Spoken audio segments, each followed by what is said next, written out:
നമസ്കാരം, മണി മാജിക്കിലേക്ക് സ്വാഗതം. ഇന്ന് നമ്മൾ ഡിസ്കസ് ചെയ്യാൻ പോകുന്ന ടോപ്പിക്ക് ITR ഫോംസിനെ പറ്റിയാണ്. ഏതൊക്കെയാണ് ITR ഫോംസ്, നമ്മൾ റിട്ടേൺസ് ഫയൽ ചെയ്യുമ്പം ഏത് ഫോമാണ് നമ്മൾ സെലക്ട് ചെയ്യേണ്ടത്, അല്ലെങ്കിൽ ഫോം 16 എന്താണ്, ഫോം 16A എന്താണ്, 26AS എന്താണ്, ഇങ്ങനെയൊക്കെയുള്ള ഒരുപാട് ഫോമുകൾ നമ്മൾ കേട്ടിട്ടുണ്ട്. നമ്മൾ എന്നും കേൾക്കുന്നതാണ്. എന്താണ് ഇത് നമ്മളെ വ്യത്യാസം, അല്ലെങ്കിൽ ഈ ഫോംസ് നമ്മൾ എങ്ങനെയാണ് ഉപയോഗിക്കേണ്ടതെന്നുള്ളതാണ് നമ്മൾ ഇന്ന് ഡിസ്കസ് ചെയ്യുന്ന ടോപ്പിക്.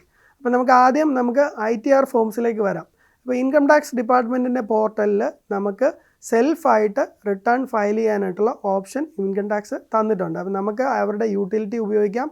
ഒരു ആളുടെയും സഹായം കൂടാതെ തന്നെ നമുക്ക് അവരുടെ യൂട്ടിലിറ്റി ഉപയോഗിച്ച്, ഇൻകം ടാക്സ് ഡിപ്പാർട്ട്മെൻറ്റ് യൂട്ടിലിറ്റി ഉപയോഗിച്ച് നമുക്ക് ഇൻകം ടാക്സ് ഫയൽ ചെയ്യാനായിട്ട് സാധിക്കും.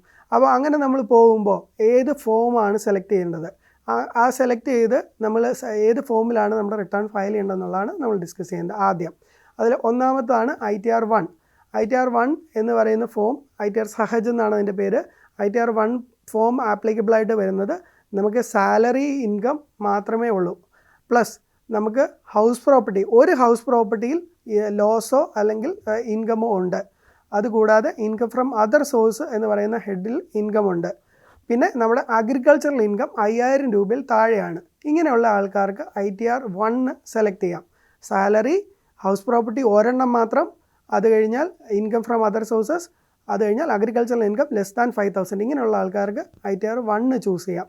ഇനി അതല്ല, ഇതിൽ നിന്ന് വ്യത്യസ്തമായി നമുക്ക് ഇൻകം ഉണ്ടെങ്കിൽ നമ്മൾ അടുത്തതിലേക്ക് പോകുന്നത് ITR 2ലേക്കാണ്. അപ്പം ഇത് ITR 1 റെസിഡൻ്റ് ആയിട്ടുള്ള ആൾക്കാർക്ക് മാത്രമേ ആപ്ലിക്കബിൾ ആയിട്ടുള്ളൂ. അതായത് ഇന്ത്യയിൽ കഴിഞ്ഞ ഫിനാൻഷ്യൽ ഇയറിൽ റെസിഡൻ്റ് ആയിരിക്കണം അവർ. അങ്ങനെയുള്ള ആൾക്കാർക്ക് മാത്രമേ ITR 1 സെലക്ട് ചെയ്യാൻ പറ്റുള്ളൂ. ഇനി ITR 2ലേക്ക് പോയാൽ നോൺ റെസിഡൻറ്റിന് അത് ഫയൽ ചെയ്യാൻ പറ്റും. അപ്പോൾ നമുക്ക് അതിൽ കൂടുതൽ, ഈ പറഞ്ഞതിൽ കൂടുതലായിട്ടുള്ള എന്തെങ്കിലും അഡീഷണൽ ഇൻകം ഉണ്ടെങ്കിൽ, ITR 1 ഫയൽ ചെയ്യാൻ പറ്റുന്നില്ല എന്നുണ്ടെങ്കിൽ നമുക്ക് ITR 2 ഫയൽ ചെയ്യാം. പക്ഷേ അവിടെ ശ്രദ്ധിക്കേണ്ട കാര്യം, നമുക്ക് ബിസിനസ് ഇൻകമോ അല്ലെങ്കിൽ പ്രൊഫഷണൽ ഇൻകമോ ഉണ്ടെങ്കിൽ ITR 2 നമുക്ക് ഫയൽ ചെയ്യാൻ സാധിക്കില്ല. അങ്ങനെ ഉണ്ടെങ്കിൽ നമ്മൾ ITR 3ലേക്കോ 4ലേക്കോ പോകേണ്ടി വരും. അപ്പം ഇനി ITR 3 എന്താണ്? നമുക്ക് എല്ലാ ഹെഡിലും 5 ഹെഡുകളാണ് നമുക്ക് ഇൻകം ടാക്സിൽ വരുന്നത്.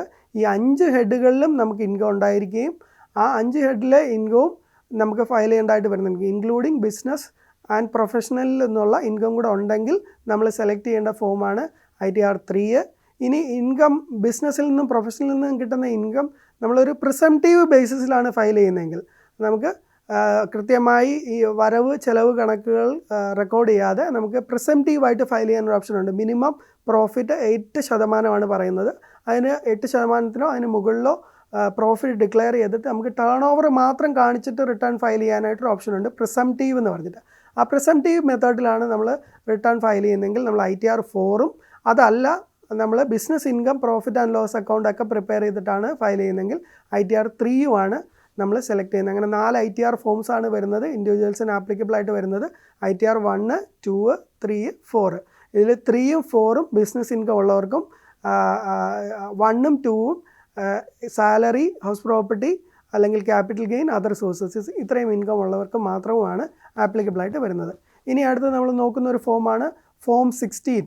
എന്താണ് ഫോം 16? ഫോം 16 എന്ന് പറഞ്ഞാൽ അത് നമുക്ക് ഇൻകം ടാക്സ് ഡിപ്പാർട്ട്മെൻറ്റിൻ്റെ ട്രേസസ് എന്ന് പറയുന്ന ഒരു സൈറ്റുണ്ട്. അത് TDSുമായിട്ട് ബന്ധപ്പെട്ട റിട്ടേൺസ് ഫയൽ ചെയ്യുന്ന സൈറ്റാണ് ട്രേസസ്. ഈ ട്രേസസിൻ്റെ സൈറ്റിൽ നിന്നും ജനറേറ്റ് ചെയ്യുന്ന ഒരു ഫോമാണ് ഫോം 16 എന്ന് പറയുന്നത്. അത് നമ്മൾക്ക് സ്വന്തമായിട്ട് ചെയ്യാൻ സാധിക്കില്ല. നമ്മുടെ എംപ്ലോയർ TDSൻ്റെ റിട്ടേൺ സമർപ്പിച്ച് അതിൽ നിന്നും ഡൗൺലോഡ് ചെയ്യുന്ന ഫോമാണ് ഫോം 16. അപ്പോൾ ഈ ഫോം 16ൽ എന്തൊക്കെയാണ് കണ്ടൻറ്റ്?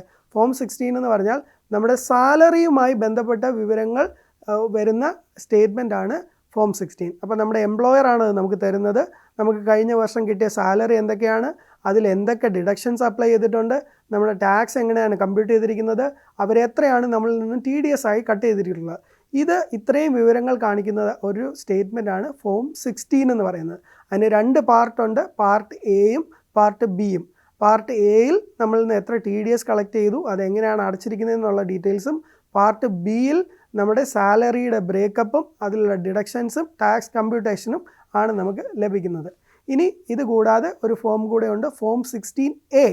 ഫോം 16A എന്ന് പറയുന്നത് സാലറി അല്ലാതെ എന്തൊക്കെ ഇൻകം സോഴ്സസിൽ നമ്മളിൽ നിന്നും ടാക്സ് കട്ട് ചെയ്തിട്ടുണ്ടോ അങ്ങനെ വരുന്ന ഒരു കാറ്റഗറി ആൾക്കാർക്ക് ആ ടാക്സ് ഡിഡക്റ്റ് ചെയ്ത ടാക്സ് ഡിഡക്ടർ കൊടുക്കുന്ന സർട്ടിഫിക്കറ്റാണ് ഫോം 16A. അപ്പോൾ അത് സാലറിക്ക് ആപ്ലിക്കബിൾ അല്ലാതെ വരുന്ന ഇൻകംസ്. എക്സാമ്പിളായിട്ട് പറയുകയാണെങ്കിൽ ബാങ്കിൽ നിന്നും നമുക്ക് TDS കട്ട് ചെയ്തു, അവർ ഫോം 16A ആണ് നമുക്ക് തരുന്നത്.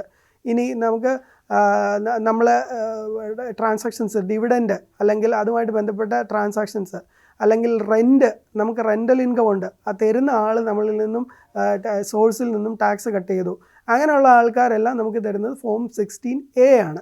അപ്പോൾ തീർച്ചയായിട്ടും നിങ്ങൾ 16 അല്ലെങ്കിൽ 16A കളക്ട് ചെയ്യുന്ന സമയത്ത് ഒരു കാര്യം പ്രത്യേകം ശ്രദ്ധിക്കുക, അത് ട്രേസസിൻ്റെ സൈറ്റിൽ നിന്നും ജനറേറ്റ് ചെയ്തതാണോ, അതായത് ഇൻകം ടാക്സ് ലോഗോ ഉണ്ടോ എന്നുള്ള കാര്യം പ്രത്യേകം ശ്രദ്ധിക്കുക. കാരണം ഇത് നമ്മൾ ഇൻകം ടാക്സ് നമ്മളിൽ നിന്നും ടാക്സ് ഡിഡക്റ്റ് ചെയ്ത ആൾ അത് ഇൻകം ടാക്സിൽ അടച്ചതിന് ശേഷം അവർ TDS റിട്ടേൺസ് സമർപ്പിച്ചാൽ മാത്രമേ അത് നമുക്ക് ജനറേറ്റ് ചെയ്യാനായിട്ട് പറ്റുള്ളൂ. അപ്പോൾ അത് ഡൗൺലോഡ് ചെയ്താൽ നമ്മൾ കൃത്യമായി അടച്ചു എന്നും ആ അടച്ചത് എങ്ങനെയൊക്കെയാണെന്നുള്ളതും നമുക്കതിനകത്ത് കാണാനായിട്ട് സാധിക്കും. അപ്പോൾ ട്രേസസിൻ്റെ ലോഗോ ഉള്ള ഫോം 16 തന്നെ കളക്ട് ചെയ്യാനായിട്ട് ശ്രദ്ധിക്കുക.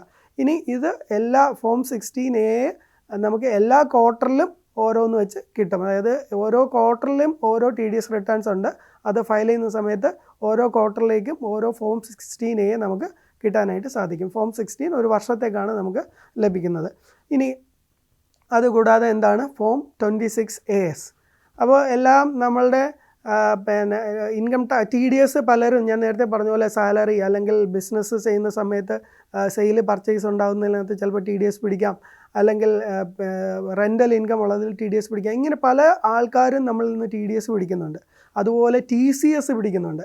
അതായത് നമ്മളൊരു വണ്ടി വാങ്ങി 10 ലക്ഷം രൂപയ്ക്ക് മുകളിലാണ് അതിൻ്റെ പ്രൈസ്, അങ്ങനെ ഉണ്ടെങ്കിൽ ആ ഡീലർ നമ്മുടെ നിന്ന് 1% TCS കളക്ട് ചെയ്യുന്നുണ്ട്. അതുകൂടാതെ നമ്മളിപ്പോൾ ഒരു വസ്തു വിറ്റു, ആ വസ്തു വിറ്റതിനകത്ത് നമുക്ക് 50 ലക്ഷം രൂപയ്ക്ക് മുകളിലാണ് നമ്മൾ വിറ്റ എമൗണ്ട്, അങ്ങനെ ഉണ്ടെങ്കിൽ ആ ബയർ നമ്മളിൽ നിന്ന് ഒരു TDS കളക്ട് ചെയ്യുന്നുണ്ട് 1%.